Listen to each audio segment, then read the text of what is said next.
I know it's hard, I know it's complicated, but I promised you I've been waiting here forever. I had a much to say, but you're not here with me, no. We're invincible, like fire in the snow. Trust me when I say you are my beautiful world, and I'm feeling it all, we should make an effort. It's true you're so far away, and it's true you don't feel the same. But if you take my hand, we can try and go back, starting from scratch. I won't let you go, no I can't let you go, 'cause you're my gravity, and I will never leave. I won't let you go, no baby I will not, because I still believe. You're my gravity. You will never be what I expected. Different frequencies, that's why we ain't connected.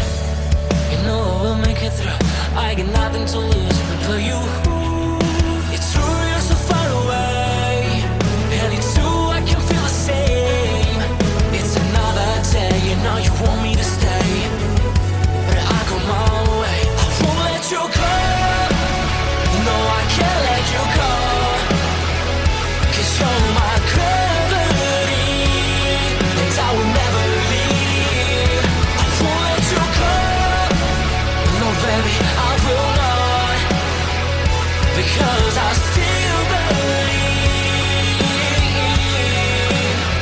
You're my gravity.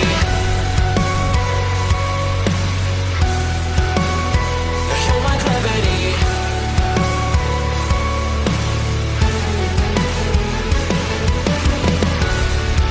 You're calling out my name, but the echo numbs your pain. Sorry, but more than just a shadow, I'm more than just a man. You don't care how I feel, you don't know how I feel. No, you don't know how. I wash away the sorrow till my heart can beat again. You're my gravity. No, you're my gravity.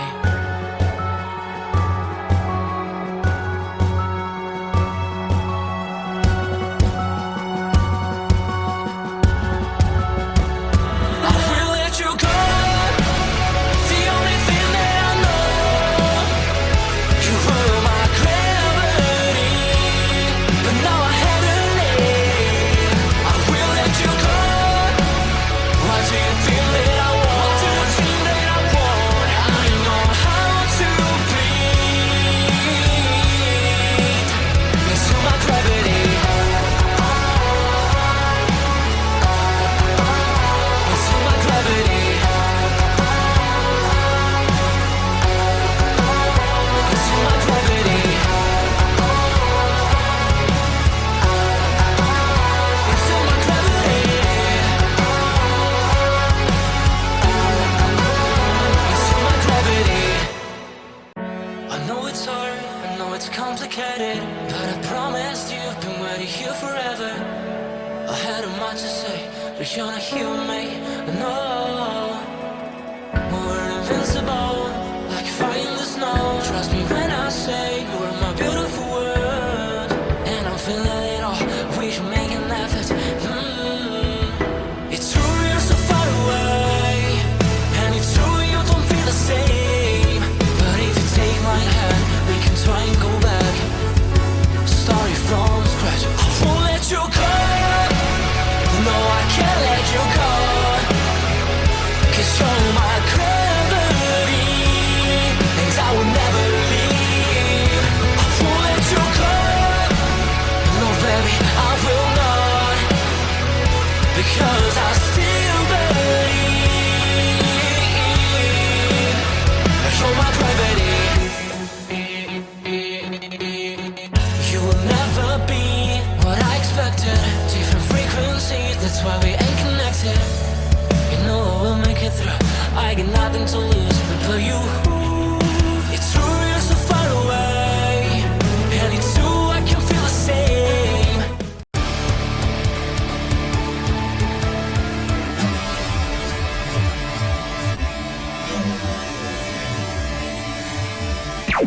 Warning: the Duracell Cup Series data file you have attempted to access is out of date.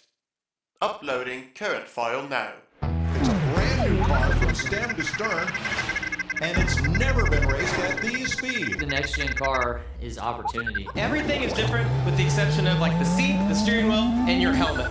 Unknown creates excitement. Talking about my generation.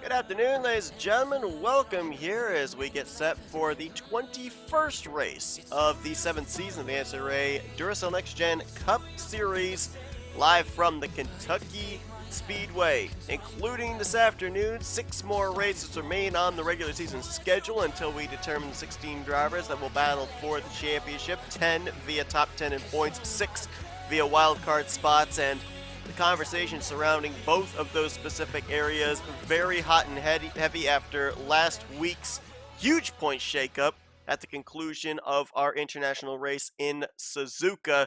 Going to be very interesting to see what happens here today as things kind of get a little bit back to normal. We have a full 42 car field for one thing. We didn't have any knockout qualifying yesterday afternoon. All drivers that attempted to qualify are in the show here. And things down around that cut line, 30th in the standings, it just continues to get more and more treacherous for drivers that are either non-charter trying to stay in the top 30 in points or two-time winners that are trying to keep their wildcard positions alive. I mean, it's going to be a lot of fun and a little nerve-wracking here down this home stretch to see who's going to get in and who is going to be out. We'll get to the qualifying results of drivers that are starting to appear at the front in just a moment, but let's take an opportunity here to look at said playoff standings after last week's race from Suzuka. Not a heck of a lot changed inside of the top 10, a little bit of moving up and down of positions for those drivers. One driver, though, does move in that has not been in the top 10 in points, I'm pretty sure, the entirety of this season up until this point, and that is the guy who was in the 9th seat. That is Chris Dallerton. Dallerton almost pulled off the victory last week, came up just short to Casey Hoyt, finished runner-up and gained 8 spots in the standings. He is now up in the top 10 in overall points. The former champion and the former Daytona 500 winner now currently in a playoff spot, looking to maybe go for his second championship in the Duracell Cup Series. So keep an eye on him here today. The name that fell out of the top 10 that he replaced was Dylan Young, but of course Dylan Young falls into a wild card spot with his previous win on the season. He slots in behind Connor Breton and Jessica Shelton, whose 2 victories still have them at the top of the wild card positions. They are 27th for Breton, 28th for Shelton in overall points coming into this one. The gap right now, 9 points above the cut line for Breton, 7 points above the cut line for Jessica Shelton. They are still right on the razor's edge of being able to hold on to those wild card spots. Dylan Young slots into the 3rd wild card position after falling out of the top 10. And right now, Will Goss, Caleb Fogler, and Zachary Fitzwater would hold the final 3 wildcard spots. Goss and Fogler are 14th and 15th in overall points. Fitzwater right now 21st in the overall standings. Of the previous winners that are not currently on this playoff grid, Kyler Sustre failed to qualify last week, so he fell outside of the top 30 in points. He's 32nd in the standings, 10 points below the cut line. And then Matthew Rodriguez also failed to make the show last week. He dropped another 3 spots in standings down to 40th. Right now, he is 29 points below the 30th in the standings cut line. Both Sustre and Rodriguez are in the field here today, so they'll look to gain back the points they lost last week.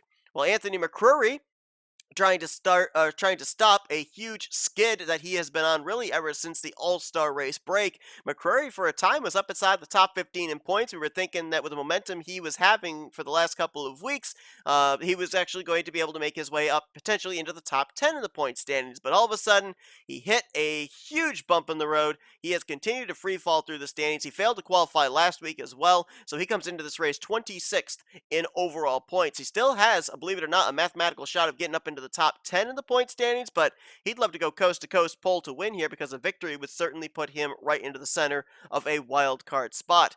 Austin LaPlante, he ended up having a great run last week. He made his way in on owner points. He failed to qualify in on speed or in the heat races, but still, because he was high enough in the point standings for his owner points to lock him into the field, he made the most of it. LaPlante comes into this race third in overall points, gaining 2 spots last week. He is 34 points out of the points lead, still searching for that first victory on the season as well in the Northeast Motorsports entry. Quentin Moore, been a very struggling year for that driver. His second full-time season here for Joanna Atwood Motorsports. He has seen his teammate James Qualls go to victory lane 3 times this year. Quentin Moore so far only one top 5 on the season, and that's his only top 10 as well. 24th in overall points. He also failed to qualify last week for the main event at Suzuka, as did the driver alongside of him. We already documented Matthew Rodriguez coming into this race below the 30th in standings cut line, 40th in overall points right now. 2 victories on the season at the Daytona 500 and Indianapolis. He's looking for that 3rd win on the season here tonight because he really needs points to get himself back up into the top 30 in standings and be able to fight for a wild card position. Casey Hoyt, he's going to line up in the 6th position here this evening. He, of course, coming into this race tied with James Qualls, 3 wins on the season, winning last week at Suzuka.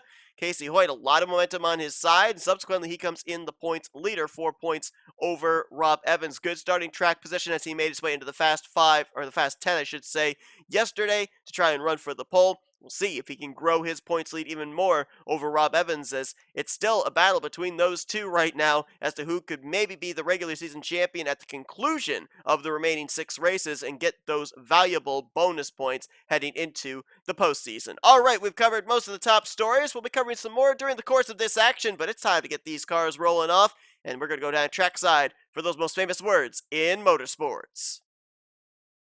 Drivers, start your engines!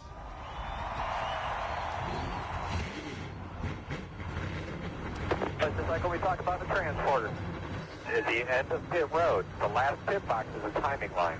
So the last white line on pit exit is the line. Big thumbs up, my friend. Have a good time.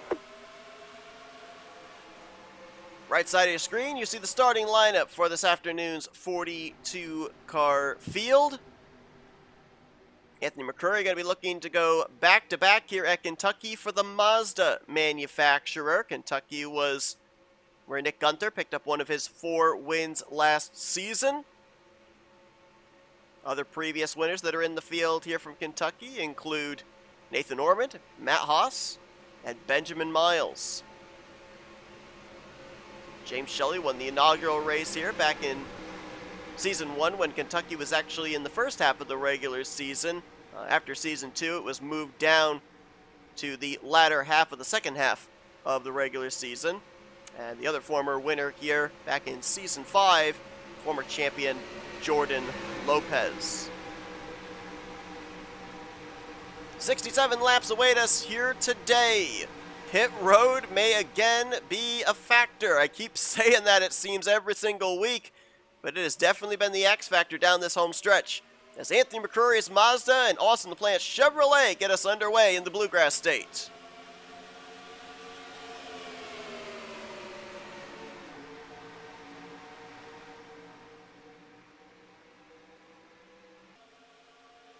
Three wide was for second, now for third. Quentin Moore in the middle, Poteet on the bottom, LaPlante on the top side. You're going to see during the course of this race both lanes work, but in different areas of the track. The middle to high line going to be preferred over in 3 and 4. If you can get a good enough run, the inside line will be the preferred line over here in 1 and 2, but you got to set up the pass on the front straightaway to be able to complete it over here in the first and second corners.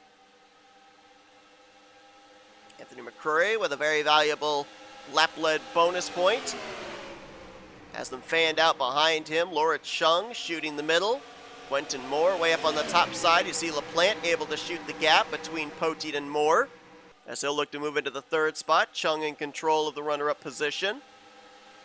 Dylan Poteet, one of two Kentucky natives here in this race, along with James Qualls, the three-time winner. Was down there on the apron on the front straightaway, which is legal. You can utilize the apron there if you so choose. Makes things a little bit sketchier when you're attempting to merge up for the entry to turn 1, but hey, if you got to run, you got to take it somewhere, and that's not considered out of bounds. You're going to see a lot of drivers utilize that option. There you see LaPlante running down the apron to close up the gap between himself and Laura Chung for second place. Jose Mills and Dylan Poteet will go side by side for the fourth spot. Reese Banks right behind them, the 44. His teammate Casey Hoyt, the points leader, to his outside. This all happening in the latter half of the top 10. And it's 3 wide further back there too, almost 4 wide back with Levi McIntyre, Dustin Boland, Michael Norman, and Jessica Shelton on the front straightaway. Anthony McCurry just hitting his marks. They continue to battle for second. Laura Chung with a challenge from Austin LaPlante through 1 and 2. Gets the run down the back straightaway. LaPlante will battle back here into turn 3 on the inside line. This is what I'm talking about here. You got to utilize the front stretch to set up the pass on the inside in 1 and 2. You see LaPlante is almost completely alongside the 77. He will probably complete this pass for second place before they get to turn 2, unless Chung can get back to the throttle. Oh, LaPlante was not able to clear. So they will stay stacked up for the runner-up position. Not sure what McCurry is doing in terms of controlling which line get to run. I don't know if he's just out there running whatever line he wants to run, wherever his comfort level is, and letting everything that happens behind him happens, or if he is actually being able to, in some way, affect both the inside and outside line cars and keep them side by side.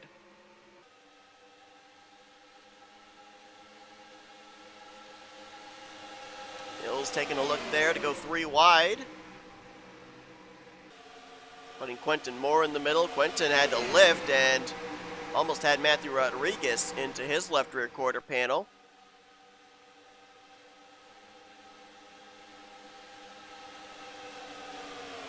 I mentioned about the fact that Jordan Lopez, a former winner here at Kentucky back in season 5, the car that he drove was the number 38 out of Blue Oval Automotive. Granted, it wasn't a next-gen car. We didn't have the next-gen car make its debut till last year, but it would be the second time in Duracell Cup Series history that the 38 goes to victory lane here at Kentucky. I'm trying to remember what number James Shelley drove back in season 1 when he took the very first checkered flag. I believe it was the 71. Andrew Miles was in the 25. Matt Haas, of course, was in the 8. Nathan Orman, it would have been season 4, so I believe he would have been in the number 45 Dodge out of Joanna Atwood Motorsports that season. And of course, I mentioned Jordan Lopez was in the 38, Nick Gunther in the 55 Mazda.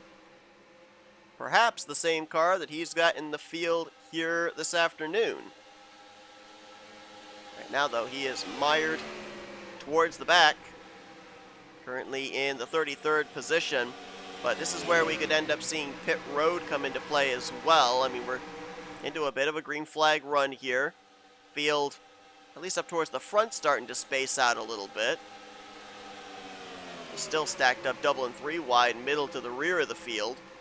But I'm going to be keeping an eye on the tire fall off as the run goes on and see if there is anything to be gained with the undercut. Last week, we didn't really get a chance in the Cup race to be able to see the benefit or detriment of the undercut.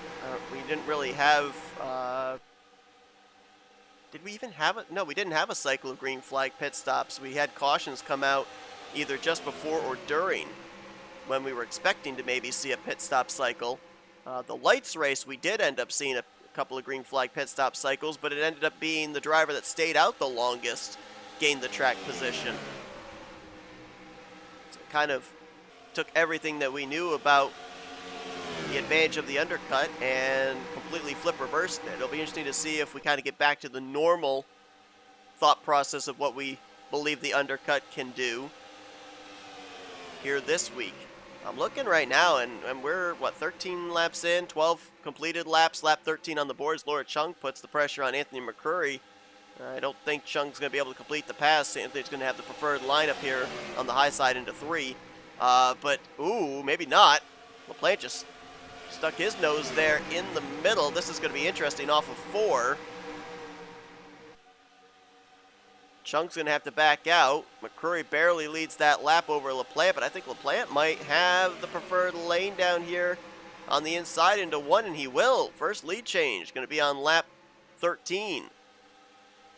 But going back to what I was going to say, I'm not seeing a lot of tire fall off right now. That last time by, LaPlante ran maybe a 1/10.5 slower than his fastest lap. Usually around this time, if it's a track that has a lot of tire wear, we'll see upwards of 3/4 tenths, half a second of fall off, and we're not seeing anything close to that right now. Anthony wants the lead back. He'll dive to the inside of LaPlante. Look to clear him off of 2. Looks like he's going to.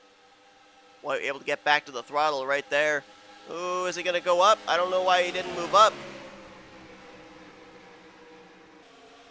Still got LaPlante cleared here through 3 and 4 as he runs the lower middle line. He had a little bit of a bubble push there going into 3, courtesy of Laura Chung, and McCurry will take the lead back. How about Jessica Shelton working her way up here? McDonald's Dodge Intrepid, 2-time winner on the season. Currently sitting in the second wild card spot. Only to Connor Breton, who is also making his way up to the front right there. You see the 88, 3 wide with Cody Lamas and Matthew Rodriguez. These two drivers, they've got the checkered flags. Now they need the points to keep themselves up in the top 30 in the standings for wild card spots. There's James Qualls as well, making his way up here. Qualls, of course, last week made his way into the main event at Suzuka via owner points. Suffered a DNF, though, and dropped a spot in the standings to 5th overall in points, 55 points out. But like I said last week with Casey Hoyt, when he ended up going to victory lane, it's pretty safe to say that James Qualls and Casey Hoyt, 3-time winners on the season, they're locked into the playoffs. There seems really no way that either one of those drivers are going to fall out of the top 30 in points in just the span of 6 races. If I can quickly do the visual math, I mean, Casey Hoyt, it's easy with him being the points leader. He's got 211 points back to the 30th in the standings cut line. James Qualls right now has roughly about 161 points between himself and the 30th in the standings cut line. So, you know, there are still drivers that we see, if they have a really, really bad race, they can lose 5, 6, 7 spots in the point standings. And vice versa, they can gain those spots as well. But I just don't see either one of those two drivers, Qualls or Hoyt, losing enough positionings, enough points with the amount of races we've got left for them to not be in the playoffs. I think they are solidly locked in. The question would be, though, depending on how their luck is here this afternoon and the remaining 5 races, would they be getting in via top 10 in points, or would they be getting in via wild card spot? Because there is still a mathematical chance that either one of those two drivers could fall out of the top 10 in the overall standings. But one way or another, by hook or by crook, whether it be points or wild card, they're going to be battling for the championship. Jose Mills has been able to clear Austin LaPlante to move into the 3rd spot. LaPlante drifting back a little bit. Lost 2nd to Chung, 3rd to Mills, and now trying to get the spot back. Some smoke I think I just saw right there. Lingering in 1 and 2. There is no caution, however.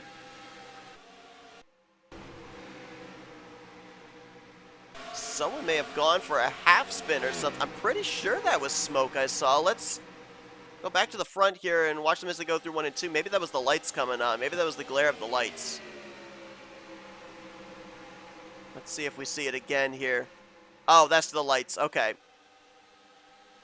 I thought there was some smoke there that was dissipating, but nope, that's the flare from the lights there in the infield shining down on turns 1 and 2. Now, we don't know exactly what the fuel window is for these drivers, but if they're going to be trying to make this on a one-stop, they're going to have to make it somewhere to the vicinity of about 33 to 34 laps, which is 10 laps away from right now. We'll see if there are pit stops prior to that. That means this race is probably going to be a two-stop. Shelton continues to move forward. Now up into the top 5 and looking to break into the podium here. Very strong showing for her this evening. Another driver, like we mentioned, a number of them during the beginning of this race that failed to qualify for the main event last week and subsequently lost spots in the point standings, but having a career year, and right now she's trying to put herself in the conversation to join quals, and Casey Hoy's a 3-time winner. Matthew Rodriguez, another driver that needs points. He's been up here in the top 15 all day after a good qualifying effort, trying to move his way back into the top 10. Down there on the apron, and going to lose some spots as a result right there. Looked like that kind of slowed him rather than anything. Matt Haas and Cody Lamas going to swing around his outside, and now here comes Caleb Fogler and Will Goss taking him 3 wide. How about RJ Bishop? Great run today for the 98 out of Young Motorsports. RJ Bishop was a 2-time winner last year, was in the playoffs this year, 35th in overall points. Looking good here tonight. It's the best performance we've seen out of him in quite a number of weeks. And Matt McIntyre in the 21, who managed to qualify into the main event last week. I believe he made it in on speed. He might have gotten in on a heat race, and I'm forgetting. I think he qualified in on speed, though. And because of that, Matt McIntyre gained 4 spots in the standings last week to 34th. McIntyre's looked good here in the second half of the regular season. Kind of finally getting back used to racing here in Michael Norman Motorsports. Made the return to the series after we didn't see him. I think it was, I think last season he was in was season 2, I think it was. Might have been season 1. Well, Anthony McCurry better not look in his rearview mirror, because I think the fastest car on the racetrack has just moved into second place. Jessica Shelton has made quick work of every driver she has encountered. And she's got one more car between her and that clean air out in front. Anthony has led 26 of the completed 27 laps. The only other driver that's led a lap was Austin LaPlante, and Anthony promptly repassed him back for the top spot. As we've got pit stops, LaPlante's coming in. This is a tough pit road, too. We've seen in the past drivers actually overshoot the commitment cone and go to the right of it. They end up getting a pass-through penalty for an unsafe pit entry. Looks like all 7 drivers here that hit the pit lane did actually make the commitment line. Now they just got to make sure that they bring their speed down and do not get caught by the speeding police. Oh, there's going to be some contact right there. Anthony McCurry was trying to pit. Shelton gets into him, and McCurry's going to miss the commitment cone. And the caution is out. RJ Bishop has spun it around at the entrance of pit road. Yellow flag is going to wave, and that is a huge break, not in a good way, for those drivers that were just on pit lane, because they're going to get trapped a lap down, or a few of them, I think, are. Some of them might have been able to cross the start-finish line for their pit stops and may not have been scored lapped by Shelton. This is also going to be a big break for Anthony McCurry when he eventually makes his pit stop, because if he does get a 30-second penalty or something like that, at least he's serving it under caution. Yeah, there you see, there's those drivers there that I was talking about that looked like they would have been a lap. Oh, this is bad. Oh my gosh. What a horrible time to encounter the field to try and pass them by. Nathan Norman just got spun because of it. McCrory coming off of pit road. Probably had to repair some damage there as well. That kind of made a little bit of a mess of everything. The timing of that yellow flag. And this caution comes out before the halfway point, so I'm not necessarily certain that these drivers can make it the rest of the way on fuel. We'll have to wait and see. But here's a look at what happened. I believe it's RJ Bishop in the 98 that goes around. Well, he's involved in this, but it's actually Jose Mills in the 38 that brings out the yellow, as he was trying to come down pit road, cross in front of RJ Bishop. There was no way that was going to work. And then, oh, they got some others that spun around here in the back. Jesse Turner and Destin Bolin, and then Carson Gum and Ryan Butcher both end up getting a piece of it.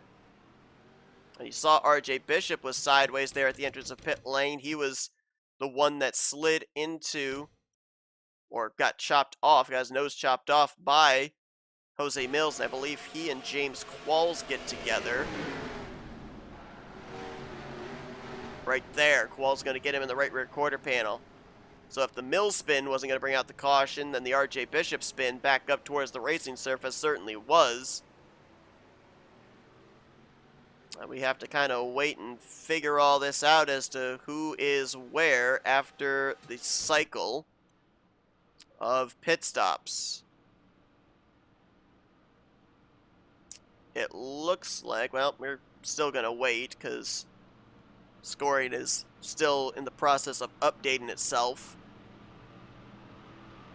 Looks like Dylan Poteet is the race leader, though, after the pit stops were completed. Scoring has now updated itself. Matt Haas is going to be second, Cody Lamas in third, James Qualls fourth, and Kyler Sustre is now up to fifth. Nick Gunther is currently in sixth.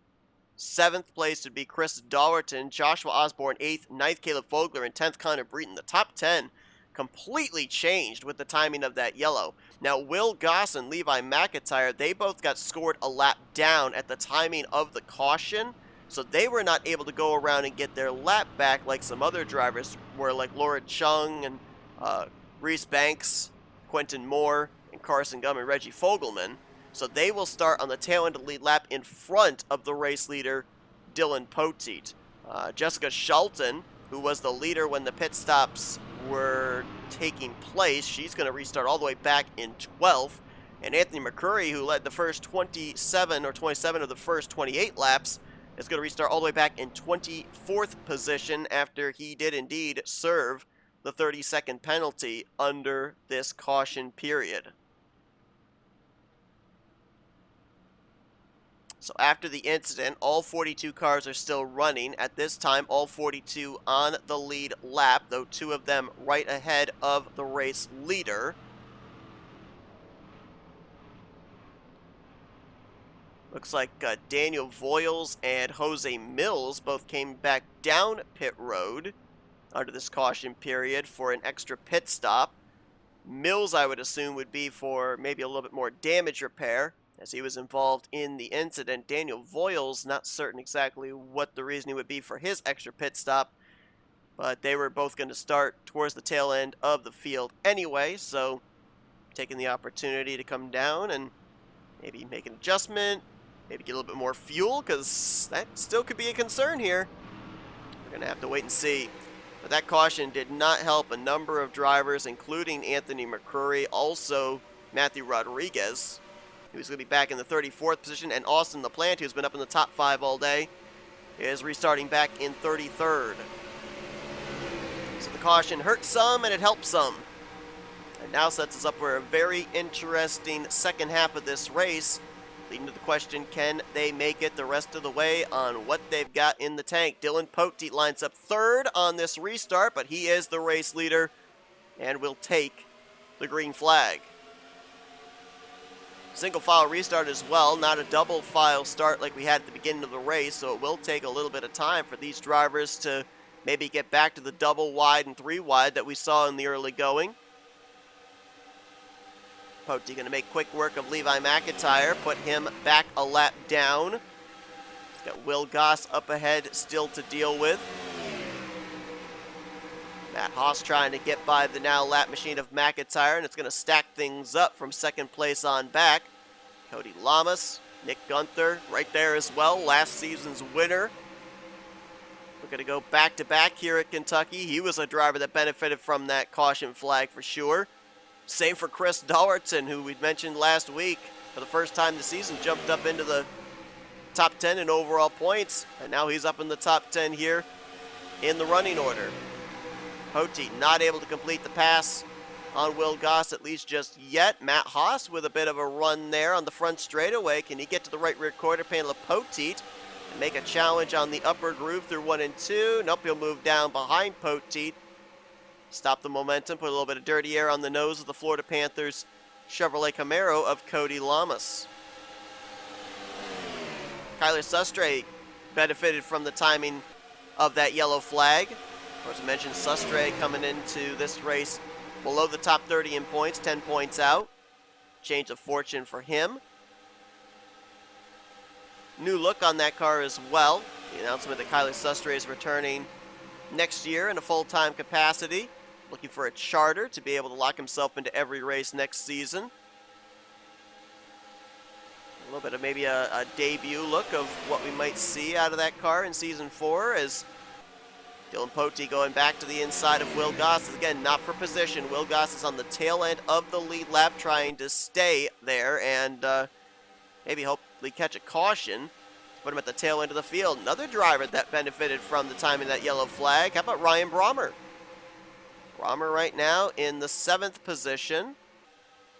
Trying to get by the lap car of Levi McIntyre and get up there to Kyler Sustre for 6th. Ryan Brommer coming to this one 22nd in points. Failed to qualify last week. He's failed to qualify for the 2 road courses that we've had this season that we knew charter drivers are going to miss out, and he is over 2 at Mid-Ohio and Suzuka. He does know now there will be no other races like that, so he will make all the remaining 6 starts on the season and maybe a late push towards the playoffs. Connor Breton is on the move. Look at the 88. As Cody Lamas took the lead from Dylan Poteet and Breton followed him on through. Now he's going to go side by side and look to move to the front for the first time here this afternoon. I believe he led that lap. Let's see what scoring says. It says yes. Bonus point for Connor Breton, and he clears Cody Lamas to the lead, but Poteet wants it back.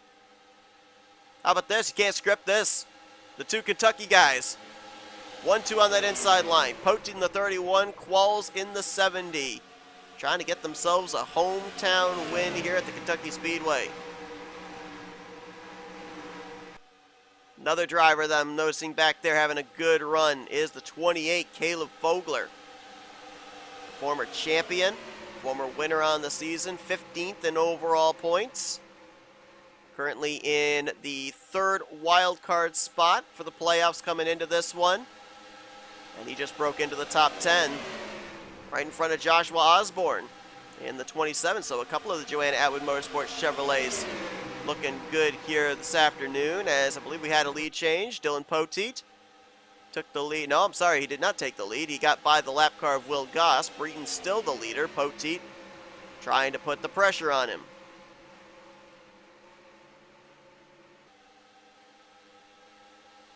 Looking back here, trying to see if there's some other drivers that are having good runs. If I'm not mistaken, I believe Dylan Young started this race from dead last.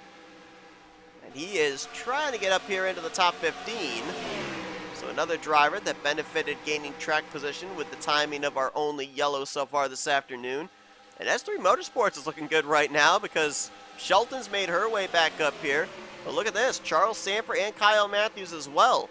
All up inside of the top 20. Kyle Matthews going to complete the pass on the inside around Chris Dollerton. Now he'll be side by side with his S3 Motorsports teammate, the defending champion Charles Sanford. We saw Shelton had one of the fastest cars during the first run. She's got traffic to deal with again. We'll see if she can work her way back up to the front one more time. Looking on the outside of Nick Gunther here going into turn 1. There was near contact between a couple of Toyotas there with Matt Haas and Laura Chung. Just inside of the top 10 for those two drivers. Currently in 8th and 9th last time by. Top 3 have gotten themselves clear of the lap traffic. Breton, Poteet, and Qualls, all former winners on the season. Connor Breton, a 2-time winner. Dylan Poteet with 1 victory. And James Qualls with 3 victories in the last 5 races. And then you got the lap cars of McIntyre and Goss. And then a 4th place battle side by side. Ryan Brommer and Cody Lamas. Again, there's still the question, when we went back green, it was around the halfway point. Were they able to save enough here under pacing where everybody can now make it the rest of the way on fuel? Talked about the drivers that caution did not benefit them and they lost a lot of track position. Some of them are trying to gain those spots back. Austin LaPlante has worked his way back up to 24th. Casey Hoyt up to 25th, Matt McIntyre 26th, Matthew Rodriguez 27th, and Anthony McCurry in 28th. But that is a far cry from where they were running in the first half of this race. That yellow flag coming out did not help any of those drivers. And for Anthony McCurry, obviously, trying to pit from the outside lane when he had Jessica Shelton to the inside of him battling for the race lead was not a smart decision either.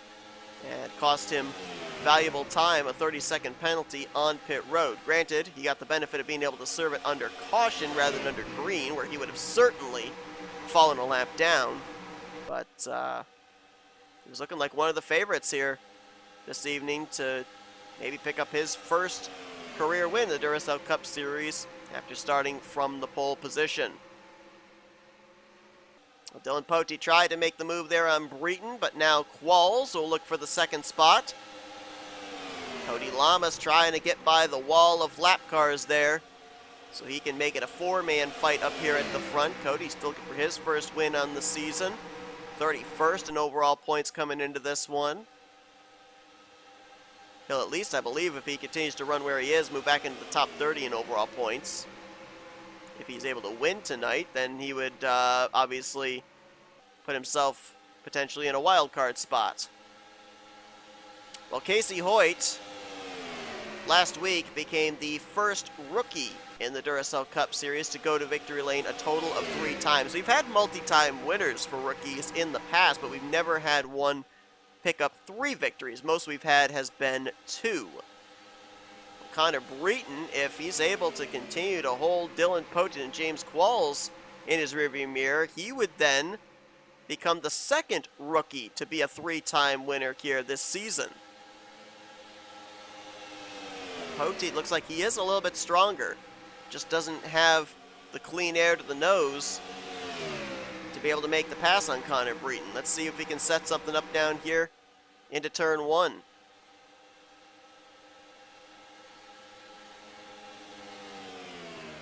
Showed the nose. Breton not going to leave him a lane though. Cody Lamas is starting to drift back. Ryan Brommer just swung around the outside of him to move to 4th, and Caleb Fogler just moved into the top 5, moving around the top side of the 84 as well. Kyler Sustre just cleared on Cody Lamas, so Cody is drifting back, and the 94 of Shelton is almost back up inside of the top 10. Does she have enough laps is the question. We know she's got enough car. She showcased it in the first half of this race. I don't know if the contact that she had with Anthony McCurry, if it might affect that car in terms of handling a little bit. There was no visible damage on her machine, so maybe that's why she had the extended pit stop, actually, now that I think about it, because she was the leader when the caution came out, and she came off of pit road, I think it was, what, 12th? So they might have actually spent a little bit of time repairing damage on the right side, and that's why she lost all the track position that she did. Battle for the lead. Poteet on that bottom, but he's not going to have any push down the back straightaway here. Qualls will stay up on the top side. That's going to help Breton here in the preferred lane through 3 and 4.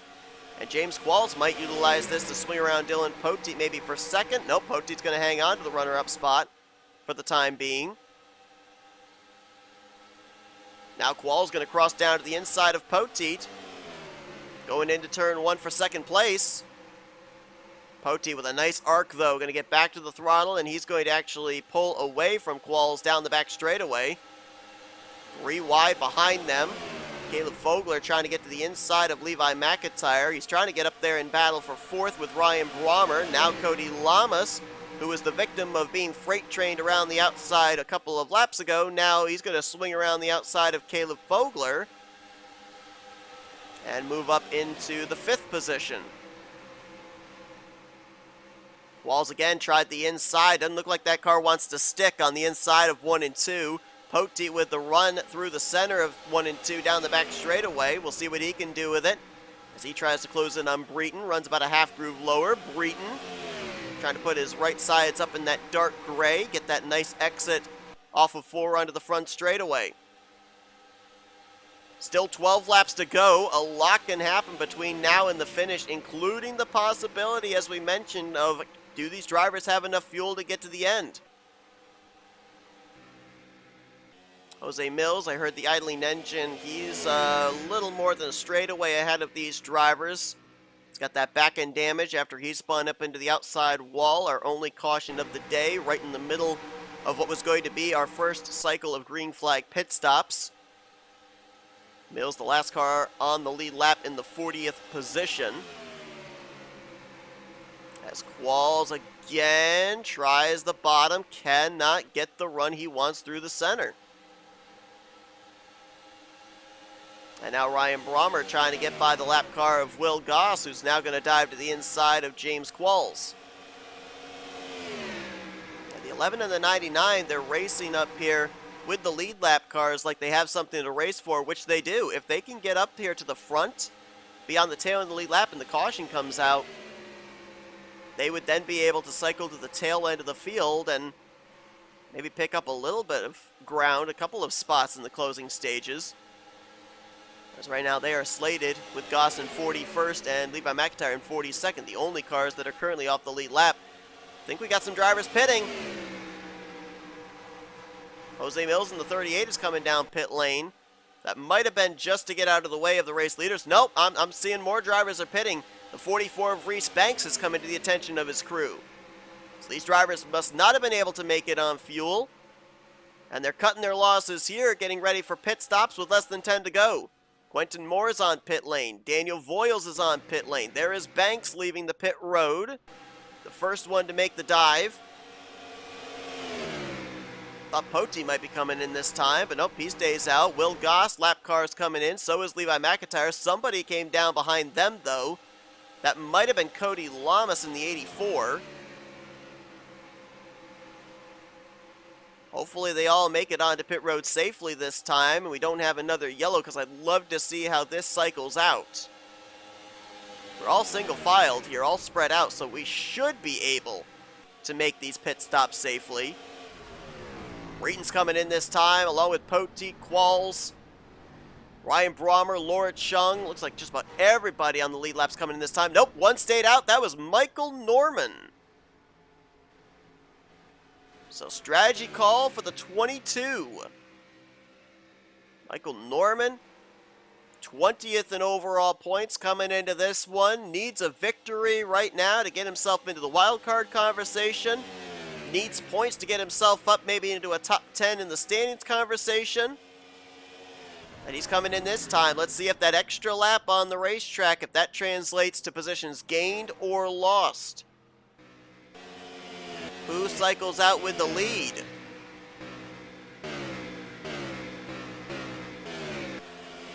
I'm not sure who it's going to end up being, to be honest with you. There's Breton leaving pit road. Is he going to be the race leader when this all cycles around? Looks like maybe. Dylan Poteet and James Qualls coming out together. Where's the 22 of Norman? Norman is right there on pit lane, along with Chris Dollerton. Breton's going to bypass Michael Norman easily. And I believe Connor Breton is going to cycle to the top spot.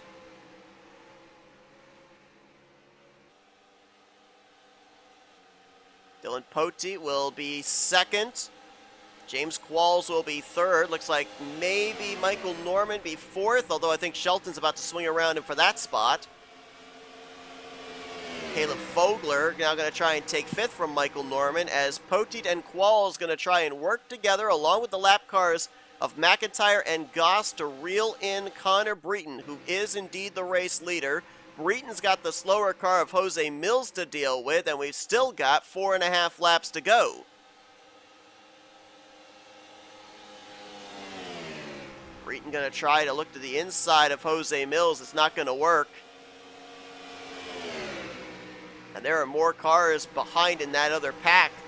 It's going to help with maybe some draft lap. Jessica Shelton's caught up here now. Chris Dowerton is currently a lap down in the 83. So something happened to him on pit road. He's up here in this pack. Michael Norman, Caleb Fogler there as well. Matt Haas, Cody Lamas, and Nick Gunther. Kyle Matthews right now, the completion of your top 10. Breton made the pass on Jose Mills. That's a car he'll have between him and Poteet and Qualls if and when they catch him. You can visibly see the gap is closed up, but is it closing up quickly enough? 3 laps to go here at Kentucky. Connor Breton looking for his third win on the season as a rookie, trying to join James Qualls and Casey Hoyt in that category. Poteet is clear of Qualls, who's having to deal with the lap car of Will Goss. Let's see if Poteet can get up here and make quick work of Jose Mills. He's only going to have 2 laps to work with here as Breton hits the line. 3 miles left.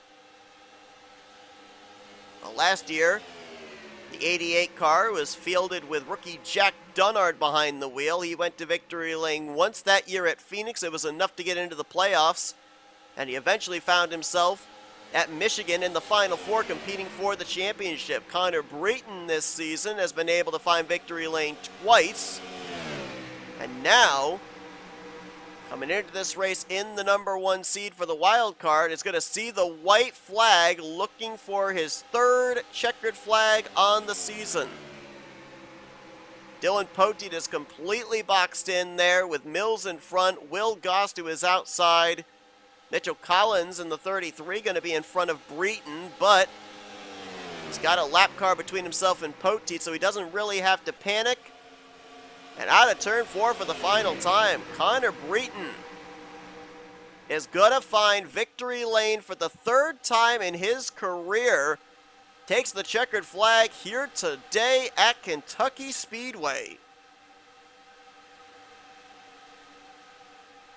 Well, when Connor Breton picked up his 2nd win on the season, it was the first time in the history of Northeast Motorsports that the 88 car went to victory lane more than once in a season, and continuing to set career highs for both himself and the organization. Breton will now join James Qualls and Casey Hoyt as a 3-time winner on the year. We've had back-to-back-to-back races now where a driver has gotten their 3rd win. Qualls did it back at the Chicago Motor Speedway.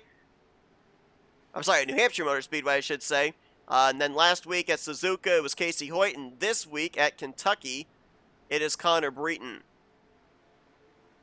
So now the big question everybody's wondering, does this solidify Connor Breton a spot in the playoffs? I don't know if we can say an absolute yes. This, of course, at this time puts him firmly in the number 1 wildcard seed, as the only other driver coming into this race that was a 2-time winner inside the top 30 in points, but outside the top 10 was Jessica Shelton with 2 wins. But we'll have to see after all this shakes out where Breton is positioned in overall standings.